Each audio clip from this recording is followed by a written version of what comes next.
Bien le bonjour, j'espère que vous allez bien. On est le lundi 16 décembre, il est quasiment 11 h je crois. Je commence la matinée très tranquillement, je viens de faire un petit peu de yoga que je vous ai peut-être filmé. Je sais pas trop ce que ça a donné. Bref, en tout cas, on se retrouve pour introduire ce vlogmas jour 16 et bien évidemment, on va commencer par l'ouverture du calendrier de l'Avent. Je ne suis qu'impatience, ça commence à monter progressivement et l'approche de Noël aidant, je pense aussi, même si du coup, ça veut dire que bientôt ce sera fini. Pour la case numéro 16, on est donc juste ici. C'est une grosse boîte pour aujourd'hui. La thématique du jour, c'est feu de cheminée et le petit papier feu de cheminée à réaliser près d'un feu de cheminée, vrai ou faux, petit DIY de saison. Il va falloir que je vous filme tous les DIY qu'elle m'a envoyés parce que je pense que je peux bien m'amuser.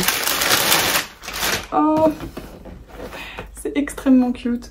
C'est un petit bonhomme de neige en crochet. Ça a l'air absolument adorable. J'ai fait un petit peu de crochet l'année dernière, j'aime beaucoup ça globalement, mais comme beaucoup de choses, j'ai des périodes et ça fait un moment que je n'en ai pas fait, donc ce serait clairement l'occasion de reprendre.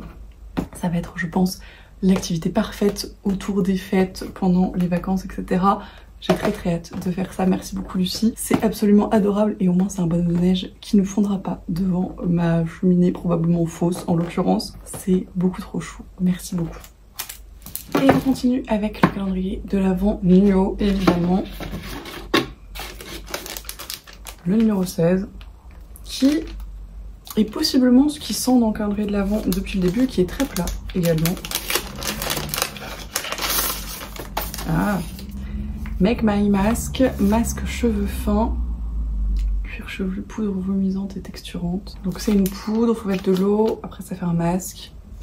Voilà, je vais tester ça avec grand plaisir. Voilà pour les petits unboxings du jour, j'ai pas grand chose de plus à vous raconter. Hier soir j'ai un tout petit peu continué Glint de Raven Kennedy, à savoir que j'ai fini le chapitre que j'avais entamé et j'ai dû en lire un ou deux autres, sachant qu'ils sont vraiment extrêmement courts. J'en suis à moins d'une dizaine de pourcents, 30 pages sur 360 ou quelque chose comme ça. Et pour l'instant, je n'en pense pas grand chose, ça me paraît relativement cliché et voilà, même dans l'écriture c'est pas forcément une grande réussite, mais je vais m'accrocher encore un petit peu, on va voir. J'espère encore une fois réussir à éteindre mon cerveau et à me plonger dedans.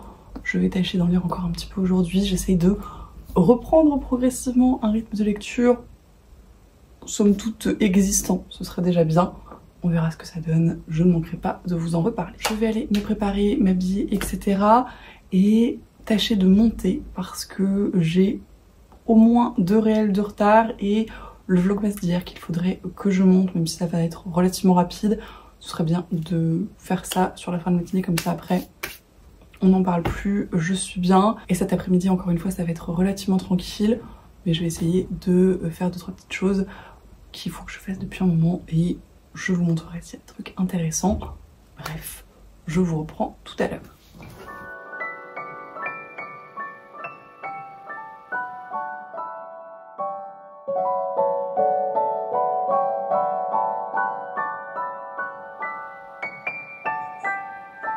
Je vous reprends un petit peu plus tard, il est quasiment 17 h. Je viens de terminer de faire le montage du vlog qui doit sortir là ce soir pour moi, hier pour vous. Bref, il m'a demandé un petit peu de fil à retordre parce que si vous avez vu le vlog en question, je parle d'un sujet relativement sensible et à la suite d'une lecture qui m'a pas mal touchée, pas mal émue, et je voulais être sûre de ne pas avoir été trop maladroite et d'être comprise au mieux parce que c'est un sujet qui me tient relativement à cœur, en tout cas sur lequel je me positionne politiquement, et voilà, avec l'émotionnel qui jouait, etc. C'était pas forcément évident, donc j'ai essayé de monter au mieux. J'espère avoir retranscrit mon avis, mon émotion et mon opinion. C'est des choses différentes mais relativement complémentaires. Bref, on verra ce que ça donne, je suis très curieuse d'avoir vos retours dessus. Je vais maintenant tâcher de mettre le calendrier de l'Avent de ce vlog en format réel pour Instagram pour que lui aussi soit programmé et que je n'ai plus à m'en préoccuper. Et après ça, j'ai quelques petites autres choses que j'aimerais bien faire, et notamment j'ai quelques backgrounds à commencer, terminer pour des campagnes de jeux de rôle qui devraient normalement commencer début d'année prochaine. Donc je vais tâcher de faire ça et peut-être si j'arrive, je sais pas du tout comment je pourrais faire ça, mais essayer de vous montrer un petit peu comment je procède, comment ça se passe, ce qu'il en est un petit peu, sachant que c'est parfois un petit peu le bazar de créer son personnage, etc. Donc voilà, éventuellement peut-être faire ça avec vous si j'arrive à trouver un format intéressant, on va voir. Bref, je vous reprends tout à l'heure dans tous les cas et on verra ce que ça a donné. Du coup, je vous reprends à mon bureau avec une lumière absolument dégueulasse parce que je ne filme jamais ici à cette heure-ci, donc c'est formidable. Comme je vous disais, j'ai quelques personnages à conclure, commencer pour des campagnes qui devraient commencer l'année prochaine, donc début 2025 au niveau jeu de rôle. J'ai fini à peu près, je pense, les personnages dont il fallait que je m'occupe pour les 2 campagnes où il faut creuser un peu plus les choses, et j'ai un autre personnage qui est pour l'instant littéralement une feuille blanche, mais qui va être beaucoup plus restreint en termes de background, en tout cas pour l'instant, tout simplement parce que ça va être une espèce de session test ou quelques sessions test pour des amis qui n'ont jamais fait de jeu de rôle pour l'instant et qui voudraient découvrir le truc. Donc on va faire ça avec une amie qui va être maître du jeu et nous qui allons jouer et du coup commencer niveau 1 avec des personnages assez basiques, on va dire, pour qu'ils découvrent un petit peu les mécaniques, voir si ça leur plaît, etc. Donc je vais créer ce personnage là, je pense que ça devrait être relativement rapide du coup parce que ça va être vraiment la base de la base encore une fois, mais j'ai quand même sorti mes petits trucs et astuces, etc. pour me mettre bien et que ce soit le plus simple pour moi. Je vous montre rapidement, donc j'ai ici mon ordi avec un Notion où j'ai mis tous mes personnages de Donjons et Dragons, vraiment il y a toutes mes campagnes passées, en cours et à venir, dont cette nouvelle du coup qu'il faut que j'initie, en tout cas ce nouveau personnage qu'il faut que j'initie. J'ai le site @D&D qui est absolument formidable si vous cherchez quelque chose en particulier, si vous avez des questions, si vous vous souvenez plus exactement comment se calcule tel ou tel truc. Tout à l'heure je recherchais la perception passive, à chaque fois je cherche la perception passive et je ne sais plus, et vous cherchez perception passive dans le moteur de recherche et vous trouvez, c'est formidable. C'est un gain de temps incroyable et ça évite de se retaper l'entièreté du livre de joueurs qui est juste ici sur ma tablette, qui est très bien honnêtement, qui est très immersif, très cool, très bien illustré. Ça c'est l'ancienne version, ils en sortent une nouvelle en 2025 du coup, que je pense me prendre en papier parce que j'aime bien le papier. Mais bref, toujours est-il que c'est très pratique, mais je trouve qu'en termes d'organisation c'est pas forcément la chose la plus fluide, tout simplement parce que il y a une première partie de création des personnages, ensuite il faut naviguer dans votre race pour adapter les caractéristiques en fonction de ce que vous avez choisi, si vous êtes un gnome, un elfe, un nain, un tiefling, peu importe. Et après il faut renaviguer dans une autre partie pour votre classe et encore une fois retrouver les différentes caractéristiques qui s'y rapportent, etc. pour tout renoter dans votre feuille de personnage. C'est un petit peu laborieux honnêtement, et la première fois que j'ai créé un personnage, je me souviens avoir passé un moment à faire des allers-retours sur ce machin là. Donc maintenant j'ai les deux en parallèle, ça me permet de chercher beaucoup plus facilement, c'est extrêmement pratique. Bref, je sais pas du tout dans quoi je m'embarque avec cette espèce de tutoriel à l'arrache de D&D, j'espère que c'est pas trop le bordel. Si vous avez des questions, n'hésitez pas, je suis loin d'être une spécialiste, mais j'ai créé ma part de personnage actuellement, donc je peux peut-être vous donner mes petits trucs et astuces en la matière. Toujours est-il que, comme je le disais, pour ces petites sessions test, de petites campagnes test, je vais rester sur du basique en termes de race, puisqu'on ne garde que les races de l'édition originale de D&D, on fait pas les extensions, etc.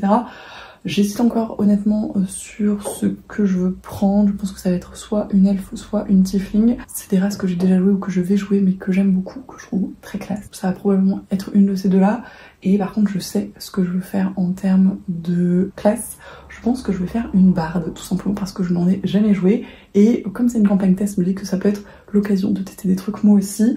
Et ça fait un moment que j'ai une barde en mode comédie musicale qui me trotte dans la tête, et je pense que ça peut être l'occasion parfaite. Je sais pas encore exactement comment je vais goupiller ça, mais je vais regarder un petit peu ce que ça donne et je vous reprends tout à l'heure pour vous dire comment j'ai commencé ou voire terminé de compléter ma fiche et vous expliquer un petit peu si j'y arrive. On verra ce que ça donne encore une fois. On commence par le commencement avec le livre des joueurs et ici la table des matières qui continue tranquillement sur la création de personnages à proprement parler. Et la première chose, ça va être de choisir les différentes valeurs de caractéristiques qui dépendent, comme je le disais, de la race et de la classe et qui vont influer votre jeu, puisqu'il y a 6 caractéristiques sur D&D: la force, la dextérité, la constitution, l'intelligence, la sagesse et le charisme. Et votre force dans ces 6 grandes caractéristiques va influencer votre jeu, puisque plus vous allez être fort en charisme par exemple, plus vous allez être capable d'influencer facilement les gens que vous rencontrez, plus vous serez dextre, plus vous aurez la capacité d'être discret, etc. Il y a des compétences en fonction de ces différentes capacités. Et là, ces petits lancers de dés que vous voyez, c'est moi qui détermine aléatoirement les valeur de mes capacités, donc savoir si mon personnage sera fort ou non à telle ou telle capacité et à quel point. En gros, je lance 4d6 par capacité, je choisis les 3 meilleurs et je fais la somme de ceux-ci. Ça fait un chiffre très logiquement entre 3 et 18, en sachant que plus le chiffre est haut, meilleur on est dans la capacité. Et j'ai fait plutôt de très bons jets, donc je suis très contente des capacités de mon futur personnage. Là, je suis en train de rechercher la race Tiefling, puisque j'ai finalement jeté mon dévolu dessus et je voulais adapter certaines des caractéristiques, puisqu'on a des bonus ou des malus en fonction de la race qu'on choisit. Là, je vous montre brièvement l'elfe que du coup j'ai fini par ne pas sélectionner après mûre réflexion. C'est donc ma feuille de personnage avec les différentes caractéristiques remplies que je module du coup par rapport à la race choisie Tiefling, puisqu'il y a un bonus en intelligence et en charisme, ce qui me va très très bien pour mon barde. Comme la classe et la race sont toutes les deux validées, on peut le noter très officiellement au stylo pour bien marquer le coup sur la feuille. Quand tout ça est fait, on peut passer à la classe et aux spécificités de celle-ci. Comme je le disais, pour le coup, il y avait très peu de suspense pour ce personnage. Je savais que je voulais faire un barde. J'ai un tout petit peu réfléchi honnêtement, mais ça me paraissait le plus approprié pour tenter de nouvelles choses et de nouvelles façons de jouer. Typiquement, là je me balade un petit peu sur la feuille des personnages et sur les différentes caractéristiques. Comme je le disais, je fais ça en parallèle des D&D pour avoir des informations un petit peu plus précises sur certaines choses. Et je fais notamment les calculs des éléments spécifiques aux classes, notamment en termes de sorts en l'occurrence, qui sont à chaque fois précisés dans la page correspondante de la classe et qui sont relativement faciles une fois qu'on a les différentes caractéristiques, mais c'est bien de le noter quelque part pour ne pas le recalculer à chaque fois. J'en profite pour faire un petit peu de pub pour la feuille de personnage que j'utilise, qui a été créée par Enora, qui a été également l'illustratrice de l'illustration du Cocorico Challenge. Je la trouve beaucoup plus agréable et beaucoup plus intuitive que la feuille originale. Donc voilà, si jamais vous voulez la tester, elle est toujours disponible dans sa boutique Etsy, il me semble. Et on en vient à la partie cruciale du nom. Parfois ça me vient rapidement dans les personnages, mais souvent c'est une des choses que je fais en dernier parce que j'ai très peu d'inspiration et très peu de mémoire pour les noms. J'essaie toujours de trouver quelque chose qui a un petit peu en rapport avec l'histoire, en tout cas ce que je veux faire en termes de personnages. Là je cherchais quelque chose en rapport avec les arts, la musique, etc. Donc j'ai cherché autour des muses. J'ai choisi la muse de la danse parce que je trouvais le nom extrêmement cool et que ça faisait très très bien Tiefling. Petit aller-retour sur AddD&D pour bien choisir et vérifier l'historique qui permet encore une fois de préciser certaines caractéristiques et compétences. Et on en vient à ce pourquoi j'adore absolument le site AddD&D et que je vous recommande 1000 fois de l'utiliser au moins pour cette partie-là, le choix des sorts qui va concerner globalement toutes les classes un tant soit peu magiques et qui est grandement facilité par leur outil de recherche absolument génial. Voilà, on est une petite heure plus tard, je crois. J'ai fini de créer ma barde. Je suis finalement partie sur une Tiefling tout simplement parce que comparativement à l'elfe, je trouve que c'était plus cohérent pour le barde, tout simplement parce que les Tieflings en tant que race ont un avantage au charisme et c'est cohérent avec le barde et ça faisait sens pour moi. Je vous parle peut-être chinois, mais c'était logique et dans le personnage aussi, je trouvais que ça faisait davantage sens. J'ai fait des petits lancers pour mes caractéristiques. D'habitude, je fais les tables préfaites du livre parce que je trouve ça plus simple et je ne m'embête pas. Mais là, comme c'était voilà, un test d'une manière générale, je me suis dit que j'allais faire ça pour voir et j'ai fait de très bons jets. Donc c'est une barde qui a de très bonnes caractéristiques. Voilà, je sais pas du tout comment ça va se goupiller, mais je suis très contente des jets que j'ai fait et du résultat. J'ai fait ma petite tambouille après avoir sélectionné la classe et la race. Ça vous donne tout un tas de choses à remplir en termes de caractéristiques, en termes de compétences. Il faut également sélectionner un historique. Là j'ai fait très classique, j'ai pris artiste parce qu'encore une fois c'était cohérent avec le barde, c'était cohérent avec ce que je voulais faire, etc. Et voilà, j'ai rempli les tenants et les aboutissants en fonction. J'ai recherché plus spécifiquement sur AdD&D quand j'avais des petits points un petit peu critiques dont je me souvenais plus forcément. Et j'ai fini par sélectionner mes sorts et voilà, tout simplement, j'ai envie de vous dire. Bon, ça prend un peu de temps, c'était un petit peu plus rapide là parce que, encore une fois, je connais le mode opératoire, je connais la logique du livre des joueurs, mais c'est normal si c'est un petit peu impressionnant au début, c'est normal si vous savez pas trop où trouver les choses, vous faites un petit peu des allers-retours à droite à gauche, etc. Je vous recommande de faire le parallèle AdD&D et le livre parce que ça vous permet de chercher des points de détail beaucoup plus facilement et de pouvoir faire des allers-retours beaucoup plus facilement et beaucoup plus efficacement aussi. Encore une fois, si vous avez des questions, n'hésitez pas, je sais pas du tout si mes explications ont été claires, je sais pas du tout si ça vous avait été utile ou quoi, mais ça faisait longtemps que je voulais vous parler un petit peu plus de jeux de rôle et c'était clairement l'occasion. Je vais envoyer ça à ma maître du jeu qui sera, je pense, ravie. Et si, juste petit point, je vous ai pas du tout précisé, je crois, le background de ma barde, mais c'est un peu aussi ça qui est fun.